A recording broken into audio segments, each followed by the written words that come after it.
বাংলা টেলিভিশনের জনপ্রিয় ধারাবাহিক অনুরাগের ছোঁয়া গত ৩.৫ বছর ধরে দর্শকের মনোরঞ্জন করে চলেছে এই ধারাবাহিক।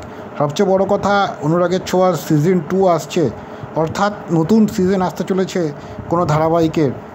বাংলা টেলিভিশনের ইতিহাসে এই ঘটনা খুব একটা বেশি দেখা যায় না। মূলত এই ধারাবাহিকের নায়িকা অর্থাৎ মুখ্য অভিনেত্রী চরিত্রে দীপা অর্থাৎ স্বস্তিকা ঘোষ সকলের নজর কেড়েছেন। এই স্বস্তিকার সব জনপ্রিয়তা পেয়েছেন, জনপ্রিয়তা পৌঁছে গিয়েছে তুঙ্গে। পর্দায় তার এবং দিব্যজ্যোতি অর্থাৎ সূর্যের সঙ্গে জুটি দর্শকের অত্যন্ত পছন্দ করেছেন। মূলত গতকাল অর্থাৎ 11ই সেপ্টেম্বর জন্মদিন ছিল অভিনেত্রী স্বস্তিকার। মোটামুটি ব্যস্ততার মধ্যেও গতকালটি ছুটি পেয়েছেন তিনি।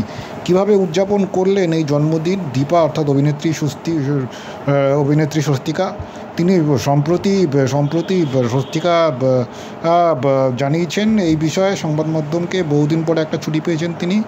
মায়ের হাতের কষা মাংস তিনি খেতে চান এই জন্মদিনের দিন। তার খুব আনন্দ হচ্ছে। বহু বন্ধু নাকি তাকে শুভেচ্ছা জানিয়েছেন।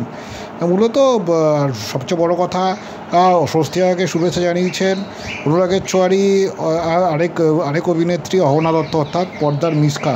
পর্দায় যতই তাদের লড়াই থাক, পর্দার বাইরে তাদের খুব ভালো একটা বন্ধুত্ব, এই ছবি তার প্রমাণ। মূলত সেই একটি ছবি পোস্ট করেছেন অহনা, সেখানে শুভেচ্ছা জানিয়েছেন স্বস্তিকাকে জন্মদিনের। মূলত এ প্রসঙ্গে স্বস্তিকা জানিয়েছেন অহনার আমি খুব ভালো বন্ধু, এখন খুদে সদস্য এসছে, বাড়তি আনন্দ। আমাদের প্রথম দেখা হওয়ার ছবি পোস্ট করেছে অহনা, আমার খুব ভালো লেগেছে। মূলত পাশাপাশি স্বস্তিকা আরও যাকে জানিয়েছেন তিনি সে পুজোর কেনাকাটা করবেন জন্মদিনের দিনে, অর্থাৎ গতকাল তিনি কেনাকাটা করবেন। আর সন্ধ্যাবেলায় তিনি নাকি ইস্কনের মন্দিরেও গিয়েছিলেন। সব মিলিয়ে জন্মদিনটা বেশ উপভোগ্য হয়েছে, এ কথা বলাই যায় স্বস্তিকার। অপরদিকে অনুরাগের ছোঁয়ার সিজন 2 এর প্রথম ঝলক এসেছে।